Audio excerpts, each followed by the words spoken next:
Hi everybody, and thanks for joining us. I'm James from Off2Class, and I look after the content on the website. Some of you, even looking at the presentation I've got before you, will see that it's familiar already in the style that we use to create lessons on the site. Today I'll be running through the TOEFL speaking section, and this webinar is specifically directed for those of you perhaps who have very little experience with either the TOEFL exam or TOEFL test, or with taking on students who are about to be candidates for the test. So we've released today 7 lessons that cover TOEFL speaking on Off2Class. Each of those also has a homework activity associated with it, so hopefully it will give you, if you decide to use our content, a good opportunity to start using TOEFL with your students. So today I'm obviously going to cover the structure and the format just of the speaking section of the TOEFL test. I'll give you a quick overview of each question type. There are 6 question types in the speaking test.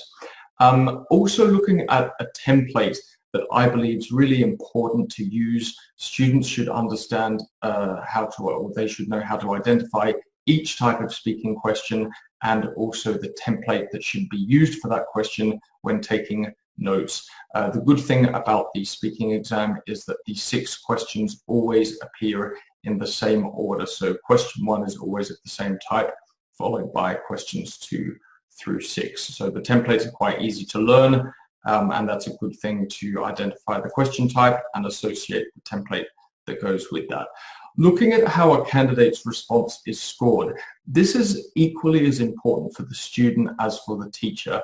I'm a big believer in students attempting things during the lessons, but also giving themselves self-evaluation obviously is hugely important.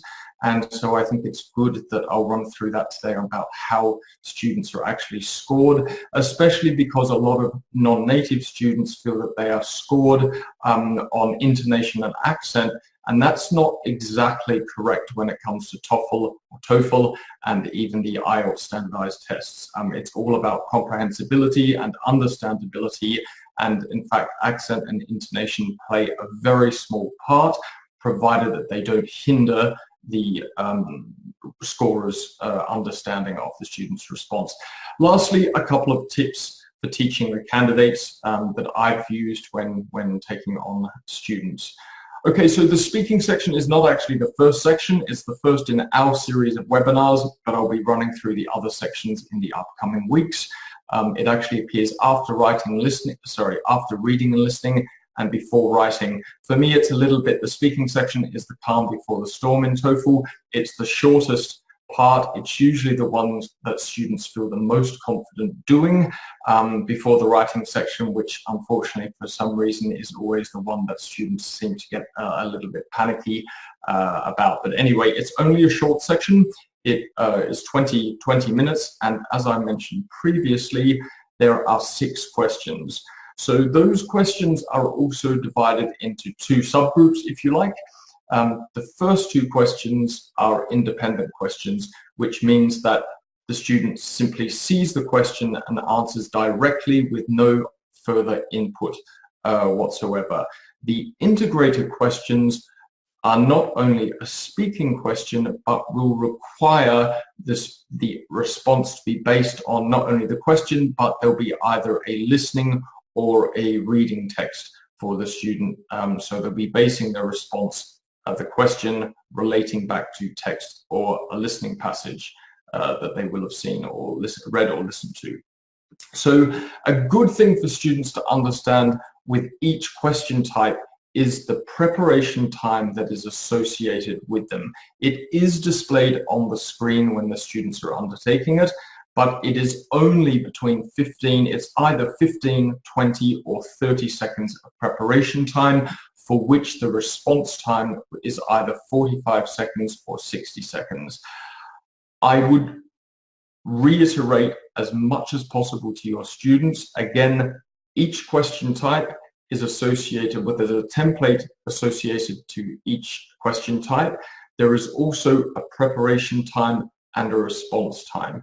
Try and teach all of those together as the student learns each question type, because I believe that it's vital that students understand that time management is critical. I sat the TOEFL exam about 3 months ago, and perhaps as a native speaker I felt overly confident, but time management and delivering the response on time is actually a reasonably difficult task. The other thing I will say about when students are completing the speaking task in TOEFL is I've noticed that the TOEFL website and other books tell you that with the noise cancelling headphones, you'll be completing the TOEFL test in a kind of quiet environment. I disagree with that. My experience is that when the student delivers the responses, or certainly in my experience as a candidate in the test, in fact, I could hear a huge amount of noise going on constantly throughout the exam, especially because everybody entered the speaking test more or less around the same time. So one thing I would also teach is that it doesn't need to be done in a silent place. I would actually recommend that you have some background noise going on when the student's delivering those responses, because that to me is better than that recreates the actual situation in the TOEFL test itself. Very briefly, I've already run through that there are 6 question types. So the first 2 on the screen, the personal choice and paired choice, are independent questions, while the last 4, from campus matters to the academic summary, are an integrated task. They will either have another listening and reading assignment text passage with them before the student will answer. And as you can see, the independent tasks are shorter in response time, while the latter questions require a minute, which can be quite a long time for students who perhaps aren't so confident at speaking. Okay, so when I start with students, I have a whole bunch of screens like this. That we're going to start with the the first question type, which was the personal experience question. I tend to make nice bright slides. The question is up front and center. And without further ado, without introducing the template, get the student to start to speak. It doesn't really matter at this point if they're putting in the transition words, if they start with a strong topic sentence, but get them used to looking at what the personal experience question is going to be like. And remembering, as I mentioned, that with every question type, the template, I believe, is vital. So once you've got this template here, the template, by the way, for the 2 independent tasks, the personal experience question and the paired choice question, which is coming up next, they can use the same template here that you can see on the left. I've got a question just above that, which could be a typical question posed as question 1 in the speaking section. And on the right, I've then taken that preparation time and written very quickly some notes based on the template and the question. And this is something I advise that you enforce with your student. Learn the question type, here personal experience, enforce the template. The student needs to learn to memorize that, and then before they are allowed to deliver the oral response, make sure during the preparation time that the student is writing legible notes. You can also because the question gets removed and then they only have their notes to use, you can use those notes and learn for the student to actually refine the note process as they go along. And it really gives an idea as whether students really taking notes is vital. And if students can't take good notes, you need to go back and refine this process again and again. Paired choice questions is an interesting one because it forces the student to make a choice. So I always start here with some fairly basic things. Just get students to start talking about different pairs of things. For example, here you've seen in the bottom left-hand corner, you've got, would you prefer, it's always about preferences, camping or 5-star. Eventually, you're going to come across a choice where the student says, I don't have a preference. And this is the challenge of paired choice questions. Sometimes we simply do not have a preference for something. You need to tell the student you are not going to be marked on accuracy. Do not allow the student to waver. If the student simply doesn't know, they need to make a preference, make a choice, and run with that. And one of the easiest things to do when you have when you're preparing for a paired choice question, using the same template as I showed previously for the personal experience question, is to quickly write down what the advantages of each one would be, and after that, making the decision. But you should not waver. You certainly should not decide to choose both this one and the other. You shouldn't choose a third alternative option, but go ahead, as I've mentioned here on this slide, and use your imagination. No one is going to check if what your preference is correct or not. You simply need to show that you're using the language for preference and why you prefer that.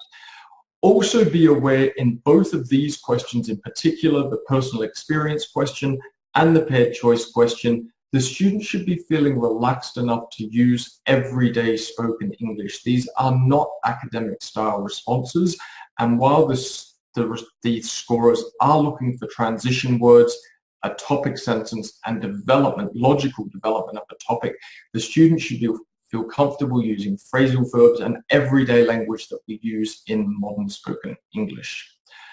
Okay, coming up to the next question type, the Campus Matters questions. It's the first of the integrated tasks.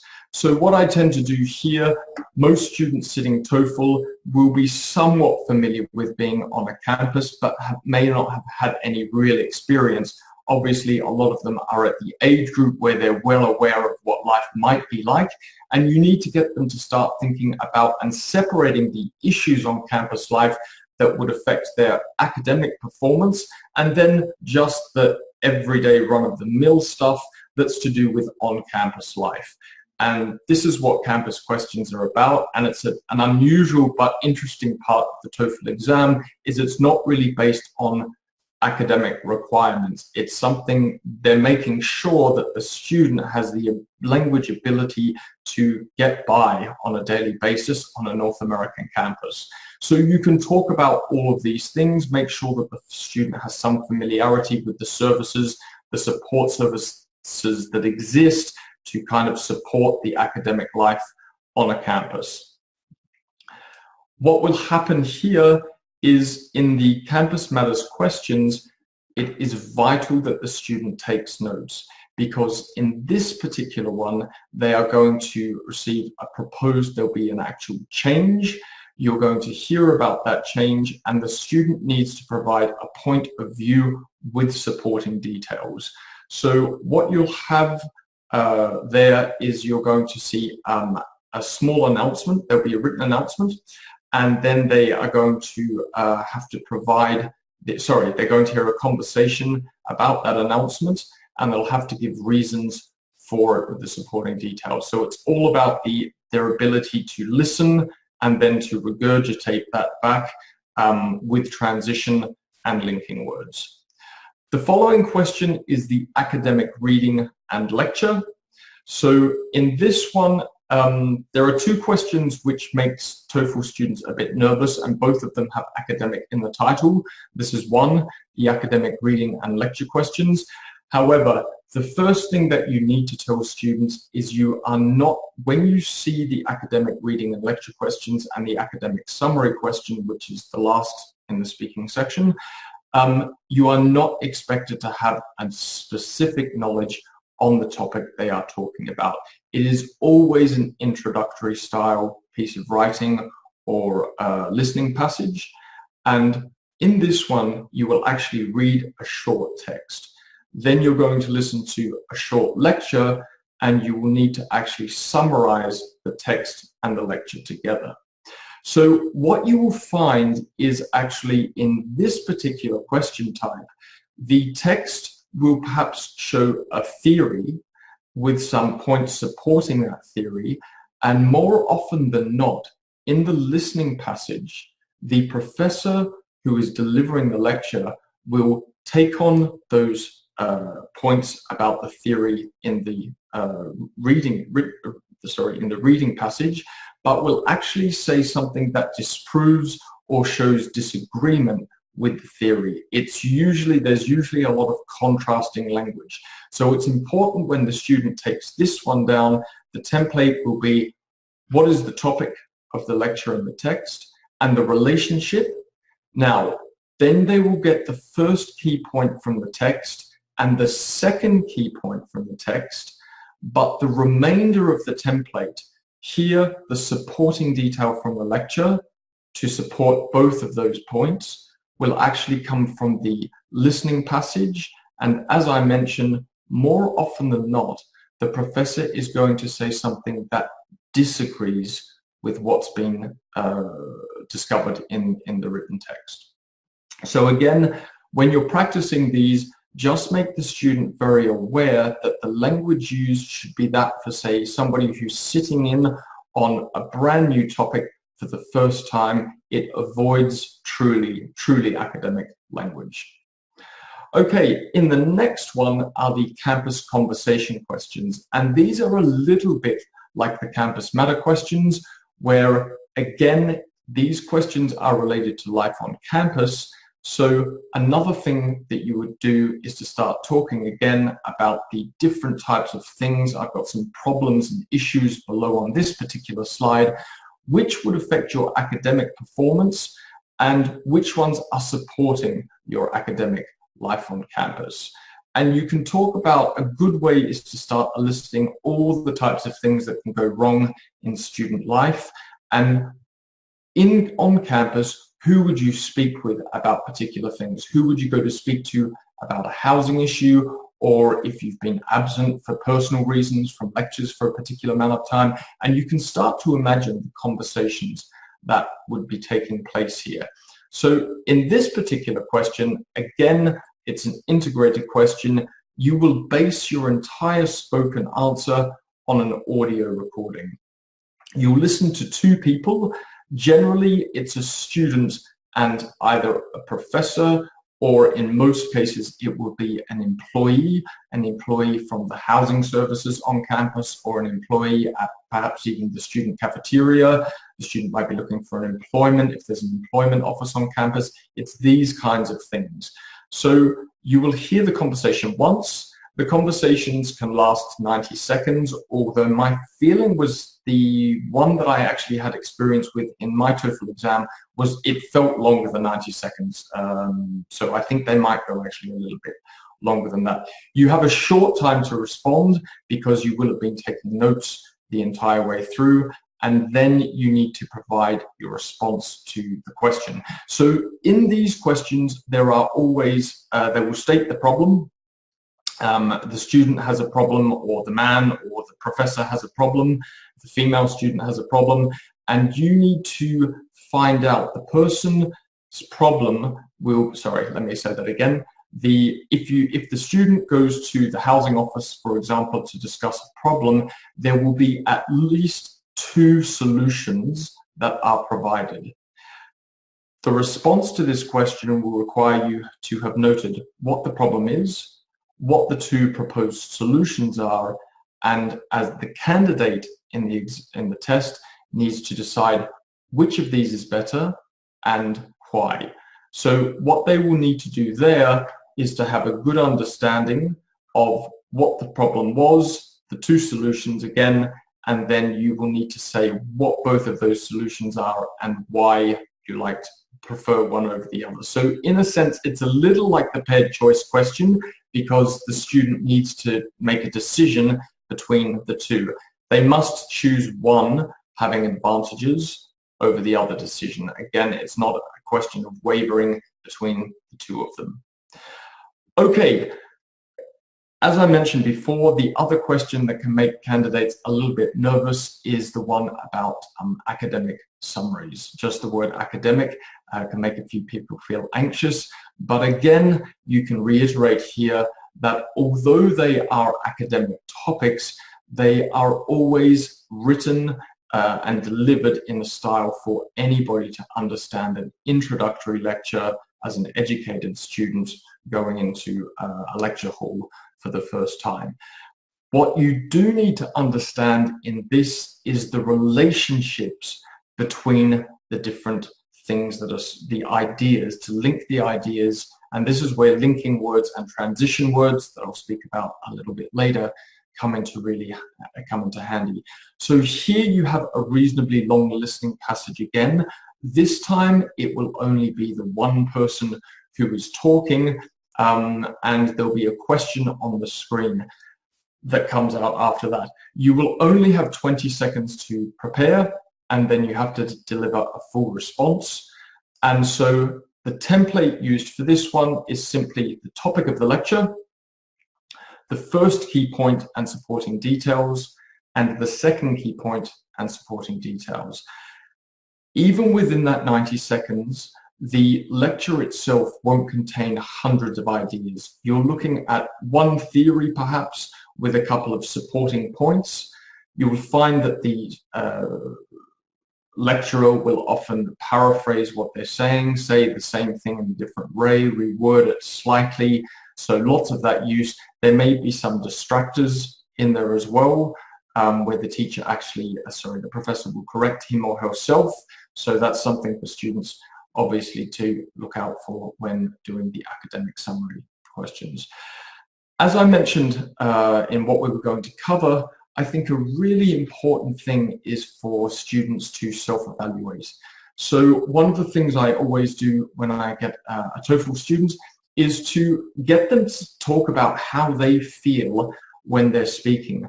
A lot of us are very comfortable when we speak about familiar topics, and certainly when we don't have a time limit, and thirdly, when we're speaking to people who we feel comfortable with to start with.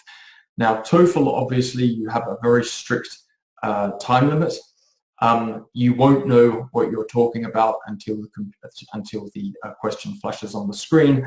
And of course, you're talking to a computer. And as I added previously, with those headphones on, it's not the most comfortable situation. So if you can replicate this from time to time, obviously you will be doing this in a teacher-led class with your students, but as a homework activity, I certainly emphasize, highlight, and encourage you to ask the student to test that, give them questions and ask them in that same environment, sorry, not in the same environment, but in the environment with headphones on at home to try and recreate those answers.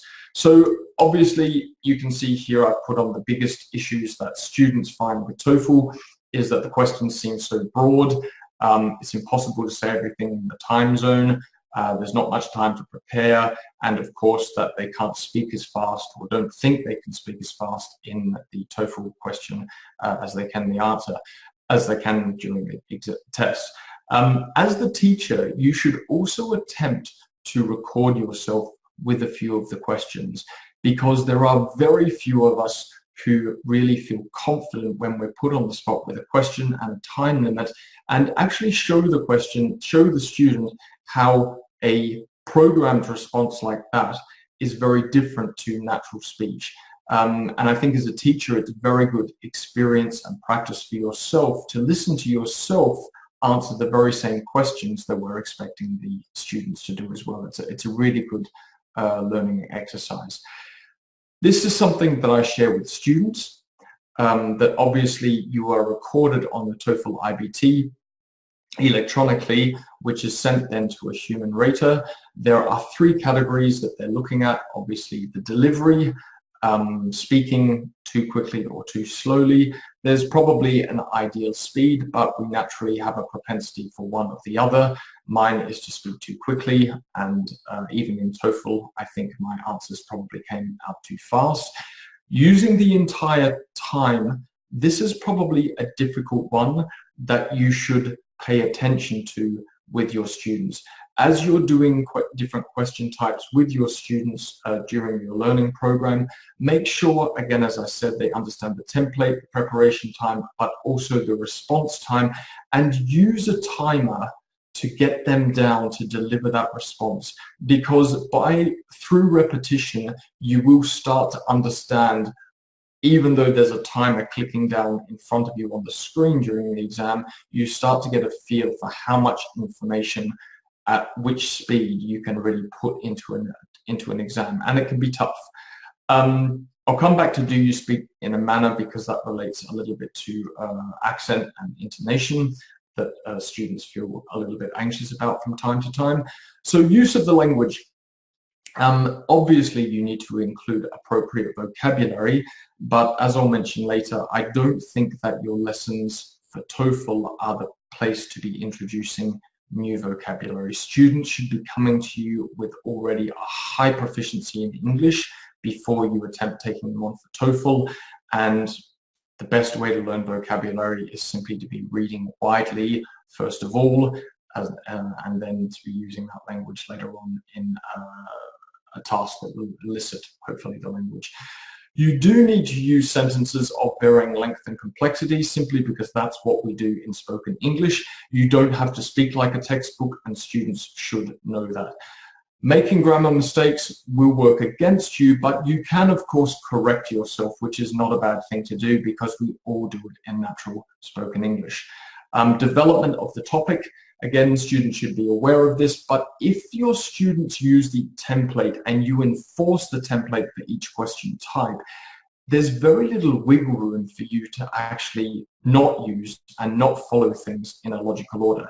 If you do a topic sentence and restate the prompt and then give the first key point the supporting details and the second key point the supporting details, you really can't go wrong. But of course, one of the most challenging things for students is to make sure they link ideas and relationships using transition and linking words. So just a note that I wanted to make on pronunciation and intonation. According to ETS, who look after TOEFL, my understanding is, of course, that all of us have an accent, whether we speak the language natively or not. Most of you have well and truly understood that I'm not a North American speaker of North American Standard English, but you can still understand me, and that's really what TOEFL speakers are after. You don't have to have the perfect North American accent as a student. What they do understand is that you have your own intonation and that you have your own stress on particular words. But what you do want to make sure is that you are understandable. They must be able to comprehend what you're saying. So if there are particular traits of a language and you understand, sorry, let me restate that. If you know your students' first language well, then you probably know the types of issues that interfere with comprehensibility when speaking in English, and you can address those with your student. But don't make them feel uncomfortable about their accent. If students have an extremely strong accent but still a high level of proficiency or fluency, that's probably something you need to address. But during TOEFL preparation, less about the accent as long as comprehensibility remains high. Something that I give students here, not a cheat sheet, but I make sure that, as I mentioned before, with between 15 to 30 seconds to prepare, it's short. Note-taking has to be really, really good. So each time I do a question type with a student, again, the template, they get the time to prepare, I ensure they write notes, and then set the time limit with a timer as they're delivering their response. And you should work that in a very mechanical, repetitive fashion until students become used to it. There's nothing wrong with working under pressure with the time limit, even during the lessons, because that replicates what will occur during the test. So learning the template by heart. Templates obviously are super effective, I think, just become standardized as the test is standardized, working within the time limits. If you can get the students to record themselves, there are a multitude of different things that you can be recording the lessons themselves if you're teaching them online. But if you set homework and sample questions, the students should record themselves, because there is nothing like listening to yourself to be able to actually correct the mistakes that you made or the things that you would like to change about the way you speak. Okay, so things that you should address separately to TOEFL that are still important is that, as I mentioned before, from the pure language perspective, grammar and vocabulary are not things that I teach in conjunction with TOEFL. If I have a student who comes along and they really don't have great speaking skills, they are simply not ready for TOEFL. If you're looking at the CEFR reference as a guide, your student needs to be a very high B2 or C1, in my opinion, to be taking TOEFL. If you are still looking particularly at vocabulary, you need to be very careful about taking that student on. Okay, so reading wide, it's not something you can just imbibe and then regurgitate during the test. It takes a long time to take in vocabulary, to be able to use it and to be able to paraphrase it.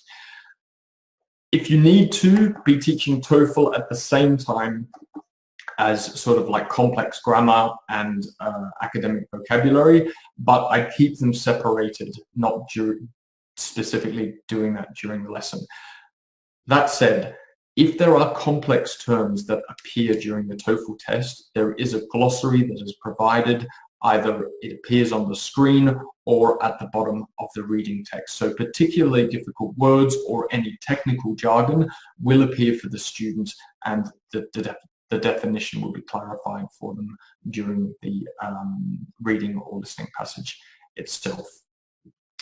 Okay, finally, I'm going to emphasize the use of linking and transition words and go against what I just said before.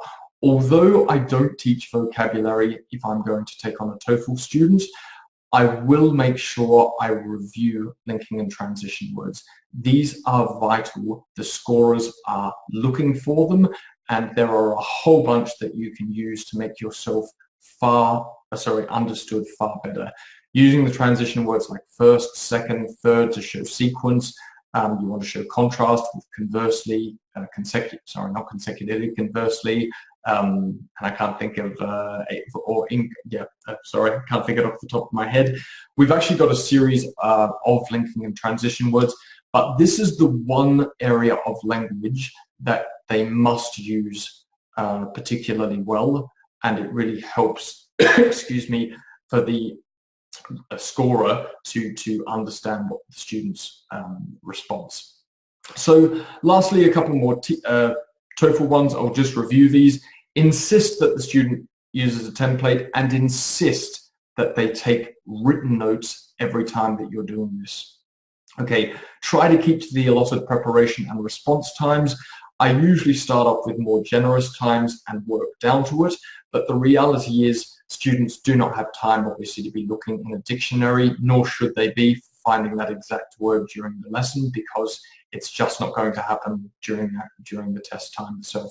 Allow the student to self-evaluate, because that's super important for understanding where you're going and for identifying repeated mistakes. Be honest with your students. Students who are sitting TOEFL are trying to enter the higher education system in the United States. It's a tough crowd, and it doesn't help you if you take on students at low levels or students who are particularly weak in certain areas. So that doesn't go just for speaking, that will go right across the skill set with reading, writing, and listening also. But don't take on students, and give them honest feedback. TOEFL is a challenging and very well thought out standardized test. So where you have to tell them to lift their game, it's okay to do so. As I mentioned before, enforce transition and linking words, and try not to focus too much on vocabulary and grammar. If you are doing this, my honest opinion is you need to take a step back, because the student should not be learning the structure of the TOEFL test. They need to be reviewing general English before they can go even into the TOEFL lessons. And finally, as I mentioned, we've got some lessons on the site at the moment that we've released with homework activities. We've got the recordings, those are, so you can click. We've got the transcriptions so that you can look at them as well. And if you're going to be teaching it, students love to hear authentic responses to a question. One of the things that makes us nervous is, as students, is we often hear recordings that are done by native speakers, but the reality is that most of the people, nearly all of the people taking the TOEFL test, will be originally non-native speakers. And so it's good to hear that accent. It's good to hear a couple of mistakes that aren't, that don't deliver a perfect response. And I think it's important that students record themselves, and that if you have various TOEFL students, record them and ask if you can share those responses with different students, because students are very good at making a critique of other students' responses, and this helps them think about what they're doing wrong or what they're doing right in their own work. Obviously, if you're going to create materials for TOEFL, share them with other teachers. We live in the sharing economy now, and these kinds of materials take a long time to make. So if you have them, share them. We've got ours on the Off2Class website if you're interested. And I'll just make a final note. A lot of teachers don't make their own recordings, but the one thing that I would recommend if you do is using Audacity. It's an open source software that works particularly well. And if you're going to make the files, make MP3s, because it's the most easily shared. If you can upload them to YouTube, etc., this is what you need to be looking at. So I'll finish there, Chris, and maybe pass it across to you. Okay, fantastic, James. Thanks for the presentation. A couple small housekeeping bits that I'll just run through right now before we get into your Q&A. First off, please post your questions. We do have about 20 minutes, as promised, left for Q&A. So where you see the Q&A button in your panel, you can post questions up there, and we're going to be hosting a live Q&A right now. Second of all, this is actually we're actually running a series of TOEFL webinars. And this was today's first section where we focused on TOEFL speaking, but James is on a weekly basis going to be covering each element of the test. So next week's going to be TOEFL listening, and the week after is TOEFL writing, then reading, and then a kind of a summary session where he goes over a step-by-step process to teach TOEFL candidates. So you can actually go to the Off2Class website, off2class.com, and then if you navigate to our blog section, you'll see the summary post about this TOEFL webinar series right here. And when you open that up, you'll see the information on each of the sessions and a link to register for each session.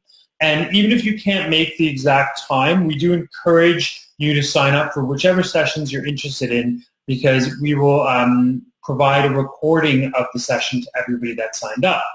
Now that brings me to my second point. Today's session is being recorded, so give us about 24 to 48 hours and we'll get the recording out to you.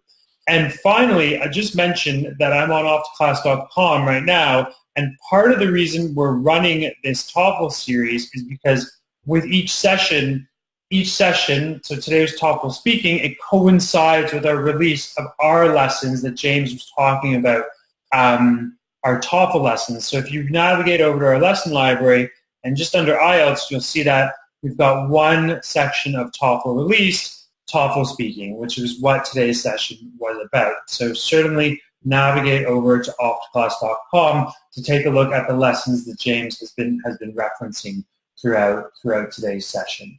So I'm going to now take up some of your Q&A, and I'll bring James in where required. So James, actually, I'll pass you over. Jillian posted this question a little while back, and she's asking about the templates that are modeled on and what we do during our sessions. Yeah, sure. Okay, so what I'll do is I'm just going to share the screen myself, Chris. And Jillian, it's a good question.